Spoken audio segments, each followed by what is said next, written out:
Good morning विद्यार्थी मित्रों। हिंदी साहित्य के अंदर हिंदी पाठ्य पुस्तक के अंदर हमने फर्स्ट, सेकंड और थर्ड चैप्टर कंप्लीट किया। अभी फोर्थ काव्य खंड जो है कर्ण का जीवन दर्शन के बारे में आज हम पढ़ेंगे कि प्रस्तुत खंड काव्यांश के अंदर कर्ण के जीवन दर्शन कवि ने हमको बताने का प्रयास किया है। तो कर्ण का जीवन दर्शन खंड काव्य के कवि है रामधारी सिंह, यानी कि दिनकर नाम से वह यह कवि जाने जाते हैं। उनका जन्म हुआ था सन 1908 में और निधन हुआ था ईस्वी सन 1974 में। फर्स्ट पैराग्राफ के अंदर कवि का जन्म कहाँ पे हुआ था, कवि ने जीवन के अंदर हिंदी साहित्य के अलावा उन्होंने अपने जीवन के अंदर अध्ययन कहाँ से प्राप्त किया था, कौन कौन से अच्छे कार्य उन्होंने किए हैं, वो सारी इन्फॉर्मेशन आपको फर्स्ट पैराग्राफ के अंदर बताई गई है। तो देखते हैं हिंदी के सुप्रसिद्ध कवि रामधारी सिंह यानी कि दिनकर का जन्म बिहार के मुंगेर जिले के सिमरिया नामक गांव के एक किसान परिवार में हुआ था। अभी यहाँ पे रामधारी सिंह जो दिनकर के नाम से जाने जाते हैं, उनका जन्म बिहार के मुंगेर जिले के अंदर जो सिमरिया नामक जो गांव है, उस गांव के एक किसान परिवार के अंदर उनका जन्म हुआ था। उन्होंने प्रारंभ की शुरुआत की जो शिक्षा है वो उन्होंने मुंगेर तथा उच्च शिक्षा पटना में प्राप्त की। उन्होंने पहले स्टार्टिंग की जो शुरुआत की जो शिक्षा जो एजुकेशन है वो उन्होंने मुंगेर में से प्राप्त की थी। उसके अलावा उच्च शिक्षा उन्होंने पटना में से प्राप्त की। पटना विश्वविद्यालय से स्नातक की उपाधि प्राप्त करके कुछ समय तक अध्यापन कार्य किया। उन्होंने रामधारी सिंह यानी दिनकर कवि ने पटना विश्वविद्यालय के अंदर से स्नातक की उपाधि प्राप्त की और उसके बाद उन्होंने कुछ समय तक उन्होंने अध्यापन कार्य भी किया। दिनकर जी सीतामढ़ी में सब रजिस्ट्रार और मुजफ्फरपुर कॉलेज में हिंदी विभाग के अध्यक्ष रहे। यहाँ पे उन्होंने दिनकर जी कवि जो है उन्होंने सीतामढ़ी से सब रजिस्ट्रार और मुजफ्फरपुर कॉलेज में हिंदी विभाग से उन्होंने अध्यक्ष का भी कार्य किया है, अध्यक्ष भी वो रह चुके हैं। वे भागलपुर विश्वविद्यालय के उपकुलपति और भारत सरकार की हिंदी सलाहकार समिति के अध्यक्ष भी रहे थे। यानी कि फर्स्ट पैराग्राफ के अंदर लेखक का जन्म और उनके जीवन के अंदर उन्होंने हिंदी साहित्य के रिलेटेड जो भी कृतियाँ लिखनी थी वो भी सारी कृतियाँ लिखी। उनके अलावा उन्होंने अपने जीवन के अंदर कौन कौन से अच्छे कार्य किए हैं, कौन कौन से जगह पे विद्यालय के अंदर उन्होंने कुलपति का काम किया है, अध्यक्ष रह चुके हैं, अध्यापन कार्य उन्होंने कहाँ पे किया है, वो सारी इन्फॉर्मेशन आपको फर्स्ट पैराग्राफ के अंदर डिटेल में बताई गई है। अभी सेकंड पैराग्राफ दिनकर जी की सबसे बड़ी विशेषता है, उनकी सबसे बड़ी खासियत विशेषता यह है कि अपने देश और युग के प्रति जागरूकता, अपने देश के प्रति वो बहुत लगाव रखते थे और अपने देश के प्रति उनको जागरूकता वो जो है वो उनकी विशेषता थी। कवि ने तत्कालीन घटनाओं में विषमताओं का खुलकर चित्रण किया है। उनकी वाणी में शक्ति है, ओज है। उनकी कविताओं में शोषित और पंडित वर्ग की व्यथा और उससे मुक्ति का संघर्ष है। यहाँ पे उन्होंने अपनी कविताओं के अंदर कौन सी बात को सबसे ज़्यादा महत्व दिया है, कविताओं के अंदर क्या संघर्ष होना चाहिए, उन्होंने वो बात बखूबी अच्छी तरीके से अपनी कृतियों के अंदर बताया है। अभी उन्होंने कौन कौन सी कृतियाँ लिखी है उसके बारे में तीसरे नंबर का जो पैराग्राफ है उसके अंदर एक्सप्लेन किया गया है। उन्होंने कौन कौन सी काव्य कृतियाँ लिखी है, उनको कौन सा पुरस्कार दिया गया है, कौन सा ग्रंथ लिखा है और कौन सी उन्होंने प्रमुख गद्य रचनाएं लिखी है, वो सारी बातें इन्फॉर्मेशन आपको तीसरे पैराग्राफ में मिल जाएगी। तो उन्होंने उर्वशी, रश्मिरथी, रेणुका, हुंकार, रसवंती, कुरुक्षेत्र उनकी काव्य कृतियाँ हैं।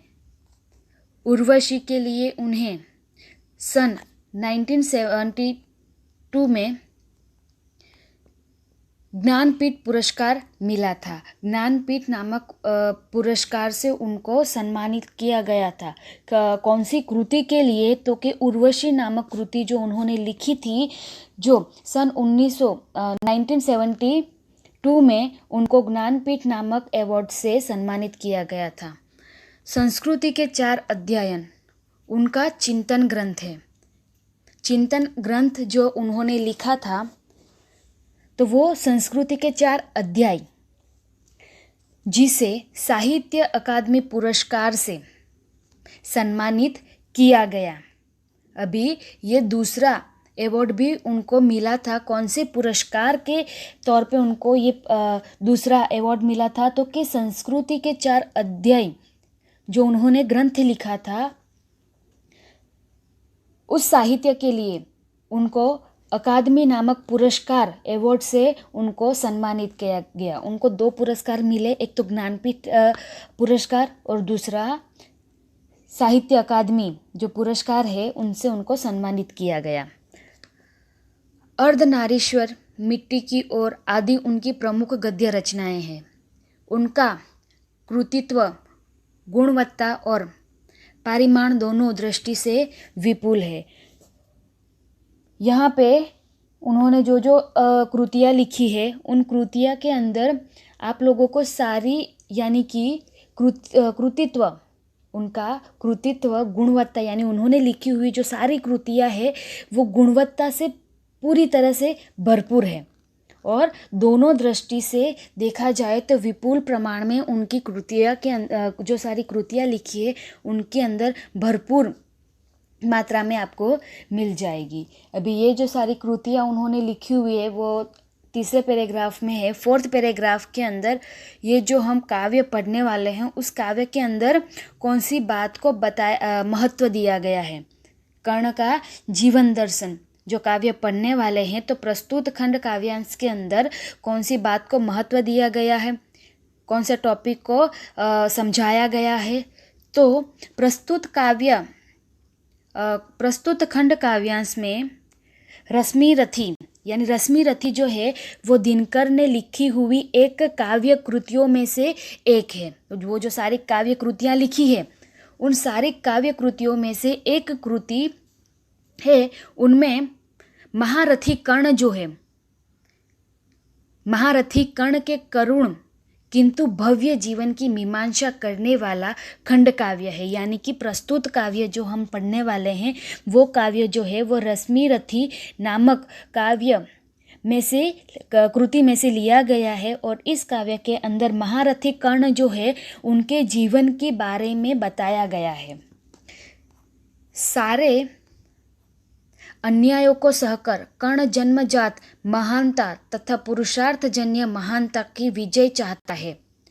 यहाँ इस काव्य के अंदर यानी कि सारे अन्यायों को सहकर भी जो कर्ण जन्मजात महानता पर, पुरुषार्थजन्य महानता पर जो विजय प्राप्त करता है उसके बारे में, कर्ण के जीवन के बारे में बहुत अच्छी तरीके से इस काव्य के अंदर समझाया गया है।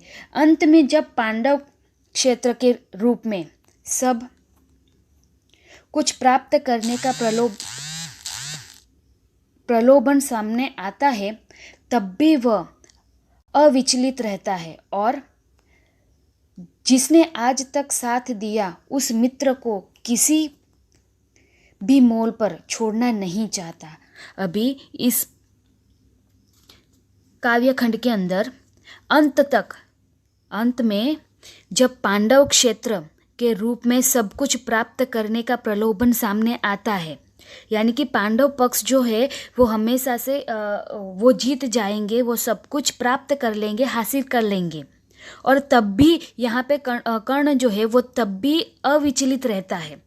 और जब कर्ण के जीवन के अंदर उनके मित्र जो है उन्होंने कभी उनका साथ नहीं छोड़ा, तो यहाँ पे कर्ण भी जो है वो अपने मित्र का साथ नहीं छोड़ता है। वो मित्रता बहुत अच्छी तरीके से मित्रता निभाता है। वो बात यहाँ इस काव्य के अंदर बताई गई है। कृष्ण कर्ण को पांडव के पक्ष में ले आने के लिए उससे मिलते हैं। उस कथा प्रसंग से प्रस्तुत काव्यांश लिया गया है। अभी यहाँ पे कर्ण के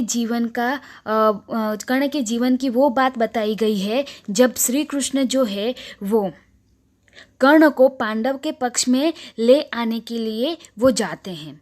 बट यहाँ पे कर्ण पांडव पक्ष में न आने की जो बातें होती है कृष्ण के बीच में, वो बातें जो होती है उस कथा प्रसंग को इस काव्यांश के तौर पे अंदर लिखा गया है।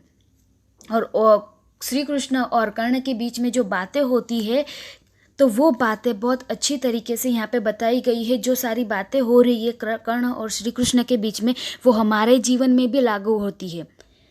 जिस तरीके से इंसान पैसे के लालच में आके रिश्तों को महत्व नहीं देते हैं, तो हमारे जीवन में एक बात हमको भी सीखनी चाहिए कि हमारे जीवन के अंदर हमें भी रिश्तों को महत्व देना चाहिए, ना कि पैसों को।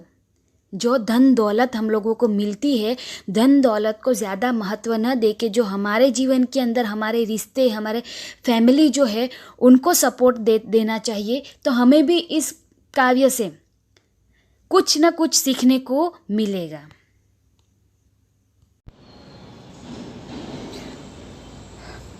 ओके, तो अभी हम काव्य पंक्ति के बारे में पढ़ेंगे। हम लोगों ने रामधारी सिंह यानी कि दिनकर के जीवन के बारे में हम लोगों ने पढ़ा। उन्होंने कौन कौन सी कृतियाँ लिखी उसके बारे में पढ़ा। और लास्ट पैराग्राफ के अंदर कि इस काव्य पंक्ति के अंदर, इस खंड काव्य के अंदर किसके बारे में उल्लेख किया गया है, तो वो भी हमने देखा। अभी हम काव्य की शुरुआत करते हैं। तो कि वैभव विलास की चाह नहीं, अपनी कोई परवाह नहीं, बस यही चाहता हूँ केवल, दान की देव सरिता निर्मल, करतल से झरती रहे सदा, निर्धन को भरती रहे सदा। ओके, तो अभी हम देखते हैं वैभव विलास। वैभव यानी कि धन दौलत, विलास यानी कि सुखोपभोग यानी कि सुख समृद्धि वाला जो हम लोग जो जीवन बिताते हैं वो। परवाह का मतलब होगा कि चिंता करना। सरिता का मतलब होता है नदी। निर्मल यानी कि पवित्र। करतल यानी कि हथेली। निर्धन यानी कि जो लोग गरीब है, धन रहित है, दरिद्र आप लोग बोल सकते हो। ओके, ये जो डिफ़िकल्ट वर्ड है उनके बारे में मैंने आपको इन्फॉर्मेशन दी कि कौन से वर्ड को किस दूसरे कौन से नाम से हम लोग जानते हैं, समानार्थी शब्द हम लोग जो कहते हैं वो। तो अभी हम लोग देखते हैं कि वैभव विलास की चाह नहीं, अपनी कोई परवाह नहीं। यहाँ पे कवि जो है, यहाँ पे कर्ण और श्री कृष्ण के बीच में जो बातें होती है वो बताने का प्रयास किया है। और कर्ण जो है वो श्री कृष्ण से क्या कहते हैं, तो कि मुझे, कर्ण जो है वो क्या कहते हैं कि मुझे ना धन दौलत या तो फिर सांसारिक सुख जो मिलता है तो वो सुख भोगने की कोई इच्छा मुझे नहीं है। क्या कहते हैं कि कोई वैभव विलास की चाह नहीं, मुझे ना धन दौलत की या तो कोई सुखी जीवन जीने की मुझे कोई इच्छा नहीं है। क्या कहते हैं, वह अपने जीवन की परवाह नहीं करता। वह यानी कि कर्ण जो है वो अपने जीवन की परवाह कभी नहीं करता, चिंता बिल्कुल भी नहीं करता। बस यही चाहता हूँ केवल, दान की देव सरिता निर्मल। बस यहाँ पे वो इतना ही चाहते हैं कि उनके हाथों द्वारा दान की जो पवित्र नदी जो है वो सदा बहती रहे, यानी कि करतल से झरती रहे सदा। करतल यानी कि हथेली, यानी हाथ से वो जो कर्ण जो है वो कहते हैं कि मेरे हाथ द्वारा हमेशा सबके लिए दान में हमेशा दान की नदी जैसे उन लोगों के लिए मदद करूं, दान करूं। निर्धन को भरती रहे सदा, कि जो लोग निर्धन है, जो लोग गरीब है, जो लोग धन रहित है, उन लोगों को हमेशा मैं सुखी बनाता रहूं। तुच्छ है राज्य है, तुच्छ है राज्य क्या है केशव, पाता क्या नर कर प्राप्त वैभव, चित्त प्रबुद्ध उत्कल्प हास, कुछ चाकचिक्य कुछ क्षण विलास। पर वह भी यही गवाना है, कुछ साथ नहीं ले जाना। यहाँ पे तुच्छ है, यहाँ पे केशव शब्द जो है वो श्री कृष्ण के लिए इस काव्य के अंदर लिखा गया है। केशव जो है हम लोग श्री कृष्ण को कहते हैं। तो यहाँ पे केशव से कर्ण क्या कहते हैं कि तुच्छ है वो सारी चीज़ें। यहाँ पे हे केशव, आप जिस राज्य का मुझे प्रलोभन, जिस राज्य की मुझे आप लालच दे रहे हो, वो तो बहुत तुच्छ वस्तु है। यहाँ पे मैंने आपको पहले ही बताया था, पांडव के पक्ष में कर्ण को लाने के लिए श्री कृष्ण जाते हैं और उनको लालच दी जाती है राज्य देने की। तो यहाँ पे कर्ण जो है वो क्या कहते हैं कि ये जो राज्य के आप मुझे प्रलोभन दे रहे हो वो तो तुच्छ है, वो तो कुछ भी नहीं है, वो तुच्छ है। वैभव पाकर मनुष्य को क्या मिलता है, क्या कहते हैं, वैभव यानी कि वो जो धन दौलत है, धन दौलत पाकर मनुष्य प्राप्त क्या कर लेता है, चिंता प्रभुत का मतलब अधिक, कि वो ये वैभव धन संपत्ति पाकर उसे तो सिर्फ ढेर सारी चिंताएं मिलेगी। चिंता प्रभुत यानी कि बहुत सारी चिंताएं मिलेगी। अत्यल्पहास यानी कि थोड़ी बहुत उसको हंसी खुशी मिलेगी, यानी कि वो जो धन दौलत प्राप्त इंसान करता है, मनुष्य करता है, उस धन दौलत से मनुष्य को थोड़ी बहुत हंसी खुशी मिलेगी और बहुत ढेर सारी चिंताएं मिलेगी। चाकचिक्य, अभी यहाँ पे चाकचिक्य यानी कि चमक जो होती है वो, तो थोड़ी बहुत उसको चमक मिल जाएगी, चमक दमक मिल जाएगी, या थोड़े समय कुछ क्षण विलास, या तो थोड़े क्षण समय के लिए वो सुखी हो जाएगा। पर वह भी यही गवाना है। पर ये जो सारी धन दौलत जो प्राप्त की है मनुष्य ने, वो कभी ना कभी उसको गवानी तो है ही, उसे छोड़ के जाना ही है। इस धरती पे जब किसी मनुष्य की डेथ होती है, वो कोई चीज़ अपने साथ में लेके नहीं जाता। वो भले ही कितनी ही कीमती क्यों ना हो, उनके जीवन के अंदर कितनी ही प्रिय वस्तु क्यों ना हो, पर वो मरने के बाद कोई चीज़ साथ नहीं लेके जा सकता। यानी यहाँ पे ये बताया गया है कि जो धन दौलत है वो हम लोग कभी उसको साथ लेके नहीं जाने वाले। सारी चीज़ें जो है वो यहीं हम छोड़ के जाने वाले हैं। कुछ हाथ नहीं ले जाना है, कि इस हाथ के अंदर हम कुछ भी नहीं लेके जा सकते, खाली हाथ ही हमें जाना पड़ता है। मुझसे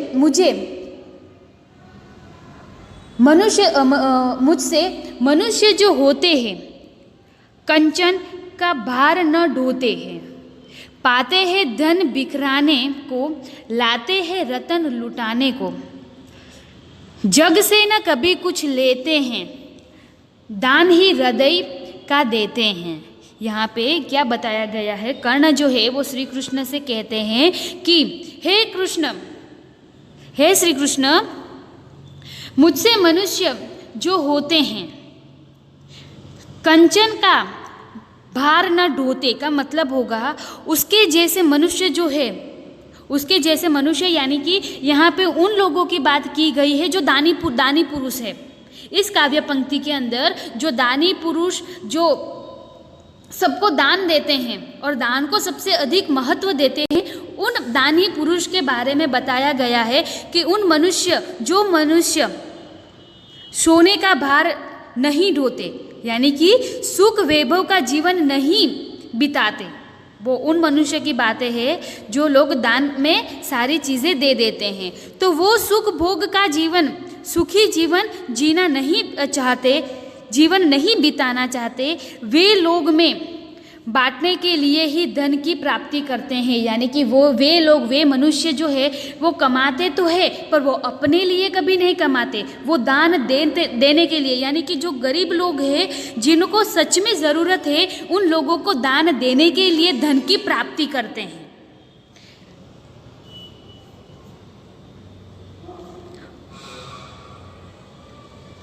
पाते हैं धन बिखराने, यानी कि पाते हैं धन बिखराने यानी कि बांटने के लिए, लाते हैं रत्न लुटाने के लिए कि कुछ हासिल करते हैं, रत्न भी पाते हैं पर दूसरे पे जो गरीब लोग हैं उन लोगों पे लुटाने के लिए, कि उन लोगों को दान देने के लिए।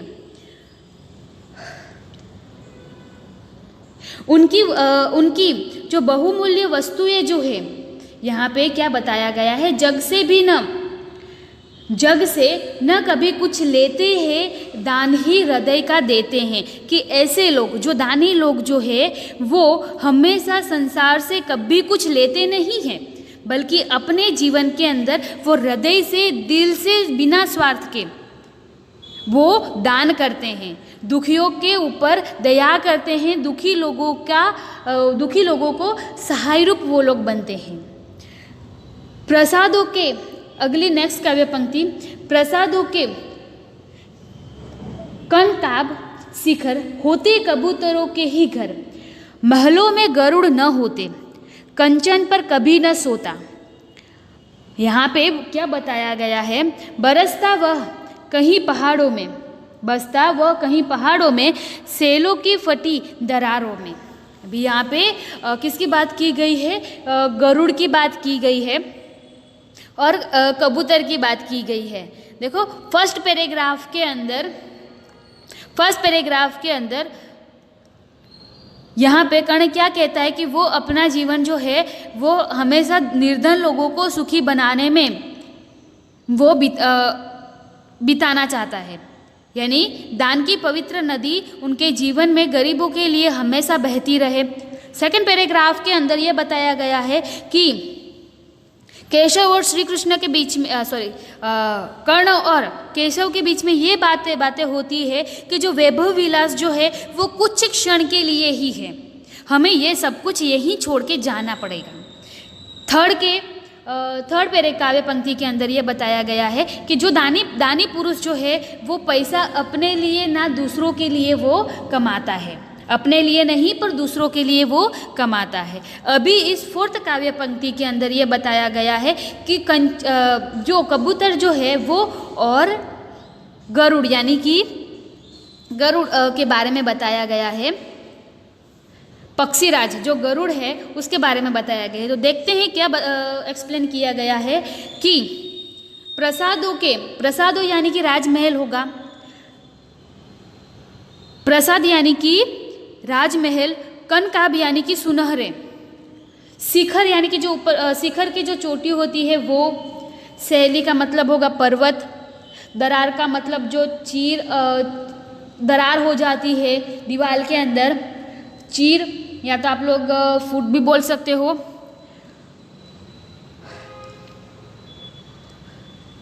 तो इसका मतलब होगा कि जैसे सोने जैसी चमक दमक वाले जो राजमहल की बात की गई है, राजमहल की चोटियों के ऊपर कबूतर जो है वो अपना घर बनाते हैं। यहाँ कबूतर की बात की गई है। कबूतर जो वो है आप लोगों ने काफ़ी बार नहीं आपने देखा ही होगा, कबूतर जो वे है वो ज़्यादातर महल के अंदर ऊपर जो चोटी शिखर होता है, कोई भी कोना होगा तो वहाँ पे वो अपना घर बनाएगा।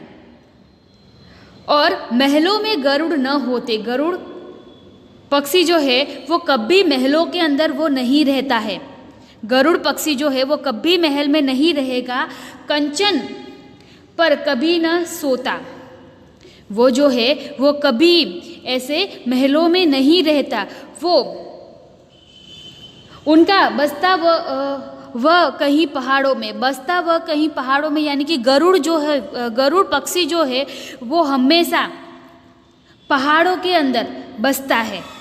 पहाड़ों के दरारों में उसका घर बनाता है वो, और दरारों में ही वो रहता है। यहाँ पे गरुड़ और कबूतर की बात की गई है कि यहाँ पे उनका निवास जो है, गरुड़ का निवास जो है वो रहते जो है वो पहाड़ों में रहते हैं। पहाड़ों की चोटियों के ऊपर उनका घर बनता है, दरारों में वो अपना घर बनाते हैं। तो यहाँ पे कर्ण जो है वो कर्ण का आदर्श पक्षी जो है वो गरुड़ है। यहाँ पे कर्ण आदर्श पक्षी के रूप में गरुड़ को मानता है। कर्ण का आदर्श पक्षी गरुड़ है। क्यों? क्योंकि वो महल में नहीं रहना पसंद करता। गरुड़ जो है वो हमेशा पहाड़ में ही रहना पसंद करेगा। महलों के शिखर के अंदर कबूतर जो है वो अपना घर बनाते हैं। और कर्ण क्या मानता है कि कष्ट और संघर्ष में रहने वाले मनुष्य हमेशा महान रहते हैं। यानी गरुड़ जिस तरीके से कष्ट और संघर्ष सहता है मनुष्य, वही मनुष्य के जीवन के अंदर भी होता है कि वही लोग सुखी रहते हैं जो संघर्ष और कष्ट में जीते हैं, ना कि दूसरों के सहारे पे जीते हैं। फिर आगे जो है, होकर समृद्धि सुख के अधीन, होकर समृद्धि सुख के अधीन मानव होता नित तप क्षीण, सत्ता किरीट मणिमय शासन करते मनुष्य का तेज हरण, करते मनुष्य का तेज हरण।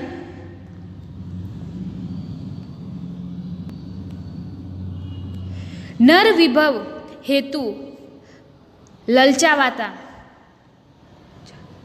पर वही मनुष्य को खाता है। अभी 5th काव्य पंक्ति के अंदर कि होकर समृद्ध सुख के अधीन, अधीन का मतलब होगा सेवक, तप क्षीण का मतलब होगा प्रभावहीन, सत्ता का मतलब होगा राजपाट, किरीट का मतलब होता है मुकुट जो माथे पे राजा महाराजा पहनते हैं वो। अभी मणिमय शासन यानी कि मणि से जड़ित ऐसे जो सिंहासन बने हुए होते हैं, तो वो सिंहासन। तेज यानी कि प्रभाव। अभी काव्य पंक्ति की समझूती देखें तो होकर समृद्धि सुख के अधीन, कि यहाँ पे इस बात को दोहराया गया है कि धन दौलत के सुख के गुलाम जो मनुष्य बने हुए हैं, जो यहाँ पे इस काव्य पंक्ति के उस इंसान की बात की गई है जो सत्ता के पीछे, पैसे के पीछे, धन दौलत के पीछे पड़ा हुआ है। लालची, हम जो शॉर्ट शब्द में कहें तो जो पैसों के लालची जो होते हैं, तो उसकी बात की गई है। तो धन दौलत के पीछे लगे हुए जो मनुष्य जो है वो गुलाम बनकर रह चुके हैं।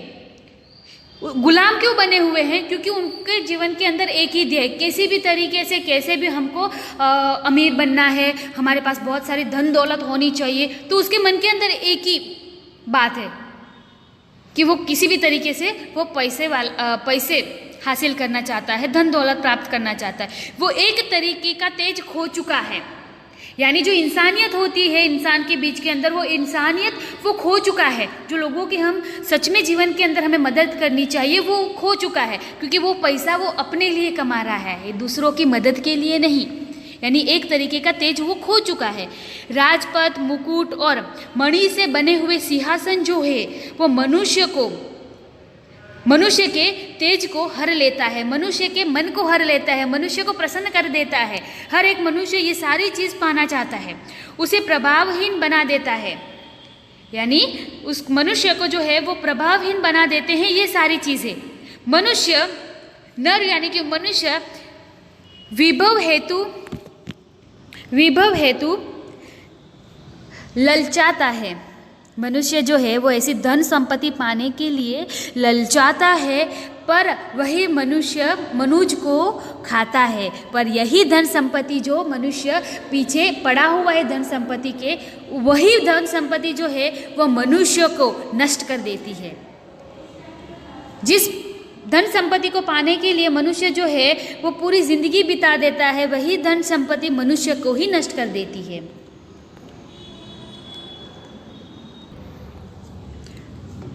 नेक्स्ट काव्य पंक्ति, चांदनी पुष्प छाया में पल, नर गले बने सुमधुर कोमल, पर अमृत क्लेश का पिए बिना, आतप अंगड़ में जिए बिना, वह पुरुष नहीं कहला सकता, विद्न को नहीं हिला सकता। अभी यहाँ पे क्या बताया गया है कि चांदनी पुष्प छाया यानी कि फूलों की जो छाया होती है, यानी कि अत्यंत ऐसे लोगों का जीवन कि जो खूब सुखी सुविधा से अपना जीवन बिताते हैं। तो यहाँ पे क्या बताया गया है, चांदनी पुष्प छाया में पल, नर यानी कि मनुष्य जो है वो मनुष्य सुंदर और कोमल भले बन जाए। यहाँ पे क्या बताया है, मनुष्य सुमधुर, सुंदर या फिर कोमल भले ही वो क्यों ना बन जाए, परंतु अमृत क्लेश, क्लेश यानी कि वेदना, क्लेश यानी कि वेदना, आतप यानी कि धूप, अगंड, अगंड यानी कि आंधी तूफान जो आता है वो।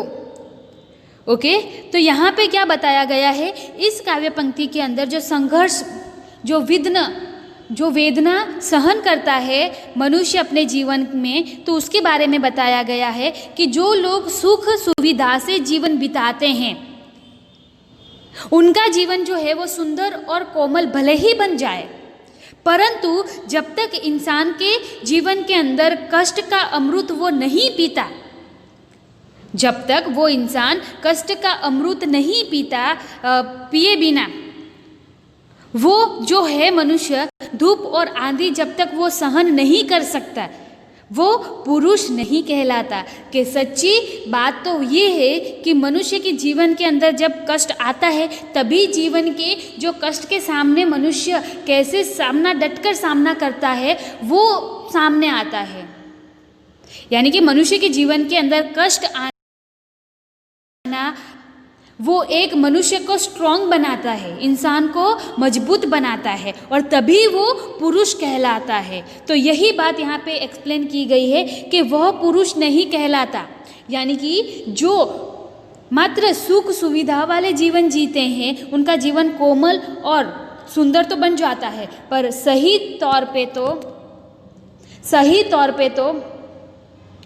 तौर पे तो वो लोग ही महान कहलाएंगे जो विघ्नों को, जो संकटों को पार कर सकता है। और ऐसे इंसान जो हमेशा सुख सुविधा में जीते हैं वो इंसान पुरुष नहीं कहलाते, बल्कि वो इंसान जो है वो विघ्न यानी कि जो संकट आती है उनको वो इंसान कभी संकटों का सामना नहीं कर पा सकता। ऐसे इंसान जो हमेशा सुख सुविधा में जीने का प्रयास करते हैं। अभी आगे देखें तो उड़ते जो झंझावातों में, पीते जो वारी प्रपातों में, सारा आकाश अयन जिनका, विषगर भुजंग भोजन जिसका, वे ही फड़ीबंद छुड़ाते हैं, धरती का हृदय जुड़ाते हैं। अभी यहाँ पे जो विषैली साप यानी कि जो जहरी सर्प होते हैं उनकी बात की गई है कि जो लोग यहाँ पे आंधी तूफान से झंझावात यानी कि तूफान, झंझावात यानी कि झंझावातों का मतलब होगा कि तूफान, जो आंधी तूफान आते हैं वो, प्रपातों यानी कि जो झरने होते हैं वो झरना हम लोग कह सकते हैं। अयन का मतलब, हमें काव्य के अंदर अयन का मतलब घर लेना है, जो आकाश जिनका घर है, यानी आकाश किसका घर है? पक्षियों का घर है। तो यहाँ पे उसकी बात हमें लेनी है। जो लोग उड़ते, जो झंझावातों में, यानी कि जो लोग आंधी तूफान में उड़ते हैं, जो लोग आंधी तूफान के अंदर उड़ते हैं, पीते जो वारी प्रपातों में, यानी कि जो लोग पानी झरने से पीते हैं, यहाँ पे पक्षियों की बात की गई है कि वो लोग, जो लोग पानी जो है वह झरनों से पीते हैं, सारा आकाश अयन जिनका, कि पूरा आकाश जो है जिनका घर है, और विष घर भुजंग भोजन जिनका, की और विषैले सांप, यानी कि जहरीले सांप जो है उनका भोजन है, उनका भोजन है, वे ही फड़ी बंद छुड़ाते हैं। यानी कि ऐसे ही गरुड़ जो है, ऐसे गरुड़ जो है वही गरुड़ ही सांप के बंधन से छुटकारा दिलाते हैं। यानी कि सांप जहरीले सांप जो है, वो जहरीले सांप से अगर कोई छुड़ा सकता है तो वो एक गरुड़ ही है, जो जहरीले सांप के बंधन को छुड़ा सकने की ताकत रखता है। धरती का हृदय जुड़ाते हैं, यानी कि धरती के हृदय की शीतलता देते हैं, धरती के जैसी जो हृदय शीतलता है वो देते हैं। लास्ट पंक्ति में गरुड़ की बात ही की गई है। अभी हमने जो काव्य पंक्ति पढ़ी उसमें गरुड़ की जैसे कर्ण क्यों रहना चाहते हैं, तो ये खासियत है कि गरुड़ जो है वो कभी महलों में नहीं रहते, गरुड़ जो है वो हमेशा पहाड़ की टोच पे रहते हैं, और गरुड़ ही एक ऐसा पक्षी है जो सांप के बंधन को छोड़ सकता है। तो इसीलिए यहाँ पे कर्ण जो है, कर्ण का प्रिय पक्षी जो है वो गरुड़ है। लास्ट काव्य पंक्ति अगर हम देखते हैं, मैं गरुड़ कृष्ण मैं पक्षीराज, क्या कहते हैं, कहता है कर्ण श्री कृष्ण से कि हे श्री कृष्ण मैं ऐसा ही गरुड़ पक्षी हूँ। यहाँ पे वो कर्ण क्या कहता है, हाँ हे श्री कृष्ण मैं ऐसा ही गरुड़ हूँ, मैं ऐसा ही पक्षीराज हूँ। पक्षीराज जो है उसको गरुड़ कहा गया है। सिर पर न चाहिए मुझे ताज, बहुत अच्छी बात यहाँ पे श्री कृष्ण को कर्ण कहता है कि मुझे सिर पे कोई ताज नहीं चाहिए, हे श्री कृष्ण मैं वही गरुड़ पक्षी हूँ, मैं वही गरुड़ पक्षी हूँ, मैं ऐसा ही गरुड़ पक्षी हूँ, और मुझे मेरे सिर ऊपर मुकुट नहीं चाहिए, कोई ताज नहीं चाहिए मुझे। दुर्योधन पर है विपद घोर, कि यहाँ पे दुर्योधन की बात आई है कि श्री कर्ण का मित्र दुर्योधन जो है वो संकट में है, भयंकर विपत्ति में वो फंसा हुआ है। दुर्योधन पर है विपद घोर संकट, घोर यानी कि भयंकर, विपत यानी कि आपत्ति, हम कह सकते हैं घोर विपत, सकता ना किसी विष से छोड़। यहाँ पे वो क्या कहता है, मैं किसी भी हाल में, किसी भी हालत में मैं दुर्योधन को कभी छोड़ नहीं सकता, क्योंकि वो मेरा सच्चा मित्र है। रणखेत पाटना है मुझको, अही पास काटना है मुझको। लास्ट काव्य पंक्ति, रणखेत पाटना है मुझको, अही पास काटना है मुझको। यानी कि मुझे युद्ध के अंदर, रणखेत यानी कि युद्ध का मैदान जो है वो, रणखेत पाटना युद्ध का मैदान जो है, युद्ध क्षेत्र के अंदर मुझे उतरना है, युद्ध के अंदर मुझे उतरना है, और दुर्योधन के लिए मुझे नागपाश काटना है। नागपाश यानी कि मैं गरुड़, यहाँ पे कर्ण जो है वो अपने आप को गरुड़ पक्षी समझता है, और गरुड़ पक्षी ही सांप के बंधन को काट सकता है। यानी कि कर्ण जो है वो, कर्ण भी दुर्योधन को ऐसे ही नागपाश, यानी कि कर्ण के दुर्योधन के जीवन के अंदर ऐसे ही संकट से वो पूरा बंधा हुआ है। जैसे एक सांप किसी को अपने बंधन में बांध लेता है, वैसे ही दुर्योधन को संकटों ने बांध लिया है और उसी को मुझे काटना है। यानी दुर्योधन को विपत्ति से, आफत से, भयंकर आपत्ति से उसको निकालना है। उस युद्ध में कर्ण को उतरना है और दुर्योधन को साथ देना है। तो यहाँ पे एक सच्ची मित्रता की बात की गई है। काव्य के अंदर कवि दिनकर ने बहुत अच्छी तरीके से कर्ण, श्री कृष्ण और दुर्योधन के जीवन की बात यहाँ पे एक्सप्लेन की गई है कि कर्ण जो है वो अपनी मित्रता दुर्योधन के लिए बहुत अच्छी तरीके से वो निभाता है। कर्ण को लालच भी दी जाती है राज्यपाट की, फिर भी वो लालच में ना आके अपनी मित्रता को सबसे अधिक महत्व देता है। तो हमारे जीवन के अंदर हमें भी कभी ऐसी इतनी लालच नहीं रखनी चाहिए। हमें हमारे जीवन के अंदर भी जो हमारे फैमिली के अंदर जो रिलेशनशिप है, जो फैमिली है, तो उसको अधिक महत्व देना है, ना कि पैसों को। अगर हम कुछ अच्छे कार्य करते हैं तो हम वो अच्छे कार्य के थ्रू ही हमारी नामना, हमारी ख्याति हमारे समाज के अंदर रख के जाएंगे कि हमारे मरने के बाद भी हमारे अच्छे कार्य जो है वो हमेशा हमें इस धरती पे जिंदा रखेंगे। अगर हम कोई बुरे कार्य करते हैं, अगर हमारी डेथ भी हो जाती है, तो कई लोग ऐसे कहेंगे कि अच्छा हुआ मर ही गया, वैसे सबका बुरा ही तो करता था, हमेशा सबकी बारे में बुरा ही सोचता था, हमेशा सबके जीवन में आफत ही खड़ा करता था।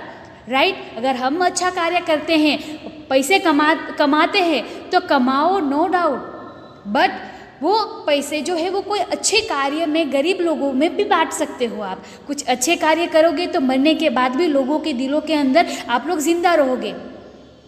तो यही बात है और ये काव्य हमारा यहाँ पे पूर्ण होता है।